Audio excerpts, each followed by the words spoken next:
मेरे प्यारे दर्शकों, आप सबों को मेरा नमस्कार।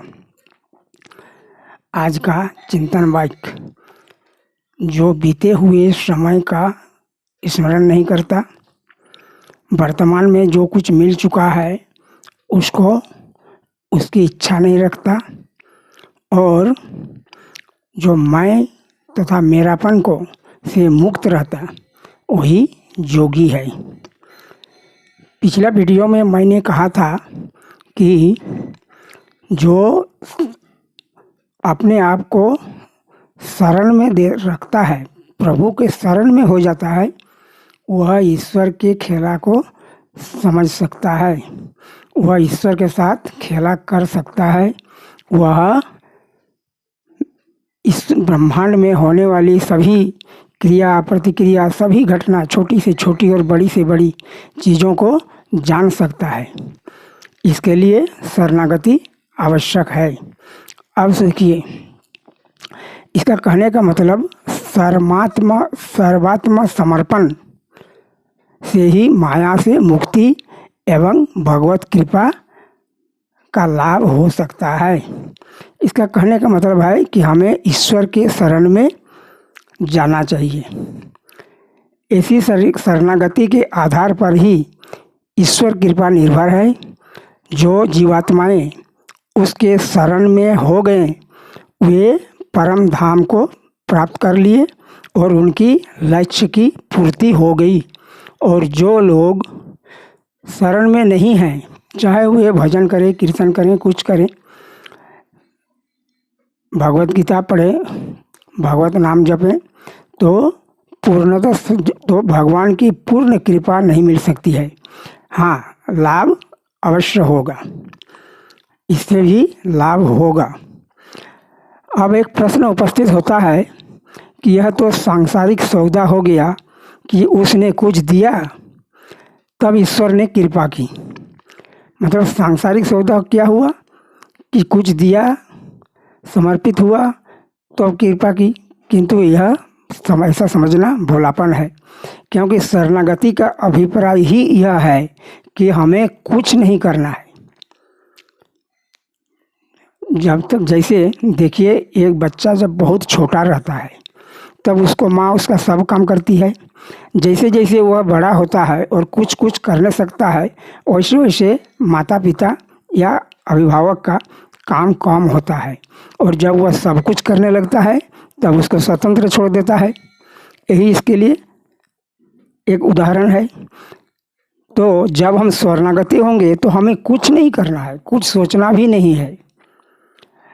हमें जब तक कर्तृत्व अभिमान रखते हैं तभी हमें कर्म बंधन है एवं हम कर्ता घोषित किए जाते हैं। जहाँ हमारा कर्तापन समाप्त हुआ, हम अकर्ता सिद्ध हो गए।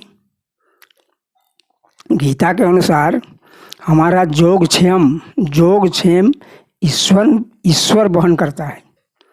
अतः यदि कुछ न करने रूपी शरणागति से माया से मुक्ति, त्रिगुण, त्रिकर्म, त्रिताप, पंचकोश आदि से मुक्ति, परमानंद, परम शांति आदि की यदि प्राप्त हो जाए तो इसमें भगवान की कृपा ही मानी जाएगी ना। और इससे बड़ी कृपा हमें क्या हो सकती है। यदि कुछ भी नहीं करें, संपूर्ण समर्पित हो जाएं और यदि हमें ईश्वर की कृपा मिले तो बहुत अच्छी बात है। बिना किए सब मिल गया, अर्थात सब कुछ समर्पित कर देने से हमें सब कुछ मिल जाता है। ईश्वर की कृपा मिले मतलब सब कुछ मिल गया और कोई चीज़ की ज़रूरत ही नहीं रहती है। तब हमारा जीवन धन्य हो गया। और नहीं तो हम पुनः वही 84 लाख जोनियों में भटकते रहेंगे। दुख तकलीफ जो कुछ भी होगा होते रहेगा। जो संसार का नियम है वो संसार अपना चक्र चलाते रहेगा। इस प्रकार से हमें सोचना चाहिए। अब देखिए और एक उदाहरण, जब द्रौपदी का चिरहरण हो रहा था तब सबसे पहले तो उन्होंने अपने 5 पति पर भरोसा किया। जब वे चुप हो गए तब उन्होंने उस सभा में जो बड़े सूरवीर थे, द्रोणाचार्य, कृपाचार्य, पितामह भीष्म, उन लोगों पर सोचे कि उन लोग की ओर आशा देखें कि चलो वे लोग बचा लेंगे। किंतु जब वे लोग भी चुप रह गए तब द्रौपदी ने किया कि अपने दांत से साड़ी को दबा के रखी। लेकिन जब दुशासन उससे भी झपट लिया और वह निसहाय होकर के श्री कृष्ण को ख्याल करने लगी। अब जब देखी कि मेरा कोई कहीं कुछ नहीं है और कोई सहारा ही नहीं है, हम कुछ कर ही नहीं सकते हैं, इतने सूरवीर हैं, हमारे 5-5 योद्धापति हैं, लेकिन कोई कुछ नहीं कर सकते हैं, तो कृष्ण का शरण हुआ। तभी कृष्ण ने उन पर कृपा वर्षा की और उसकी इज्जत रह गई। साड़ी दुशासन खींचते खींचते परेशान हो गया, लेकिन नहीं कर सका, ख़त्म नहीं कर सका। तो यहाँ पर हम देखते हैं कि ईश्वर की पूर्ण शरणागति सब कुछ छोड़कर कर दे, तभी हमें ईश्वर का लाभ मिलेगा।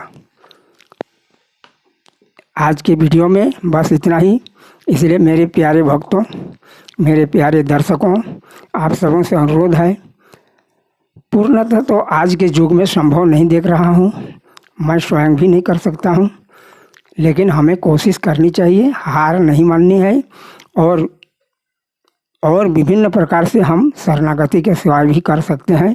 भगवान को सिर्फ हमें प्रसन्न रखना है। इसके लिए भगवान के अन्य किसी जीव को दुख नहीं पहुंचाना है और हमें शरणागति प्राप्त हो सकती है।